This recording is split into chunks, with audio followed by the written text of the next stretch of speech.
All right, so now we're getting ready to get into pricing a home. I'm gonna give you the short, down and dirty, easy way to do it, and then I've recorded a longer version for you guys that really want to maximize your profits. All right, so let's assume everybody has FMLS, or you're in wherever you are in your marketplace, you have an MLS system. They all look the same. All right, so let's assume that we were going to go either buy a home, because you should be doing this for your buyers, and also for sellers. The process is the same. Why would you do this? Because you want, for a buyer, you want to see if there's any room, even though the seller will not pay closing costs. If you give them above asking in a typical real estate market, you can add it into the deal. Like if somebody says, well, I won't take less than 300, but if you know how to price a home and you know it's going to come in at 310, now you can give them an offer at 310 with 10,000 in closing costs. Okay, very easy to do. Okay, if you're working with a seller and you're going to do this obviously before you go out to the listing appointment, because at some point in our next training, when we're walking through a home, because every single thing we do is a script from the time we drive up to somebody's home, how we get out of the car, how we ring a doorbell or knock, everything that we say once we drive it is a complete script, everything. And at some point when you're in a person's home and you go upstairs, if they have a upstairs home, or about 3 or 4 minutes after viewing the home, you're going to say the same thing every time. Hey, Miss Summers, if I had a buyer or a bag of cash, briefcase full of cash in my car, and I don't, what would you take for this home right now? And they say whatever they say. If it's a number that you know once you did your research and it's going to fall within that range, this is critical information, y'all. You immediately say, we can definitely get your home sold. Because what you guys learned last week from Tony Robbins is everybody has 6 human needs.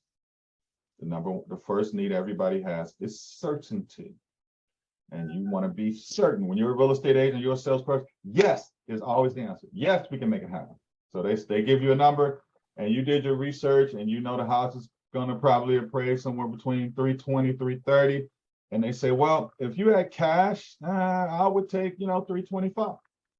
You would say, we can definitely get your house sold, Miss McGillicuddy. Okay.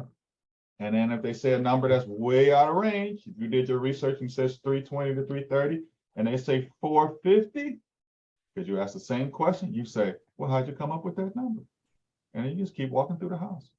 And they'll tell you, oh, what next door is sold for. Remember, you already got the comps. You already know what next door is sold for. Their house is 1,500 square feet bigger than your neighbor. They don't know that yet. You don't talk about price. You just want to know mentally who you're dealing with and how they came up with the number.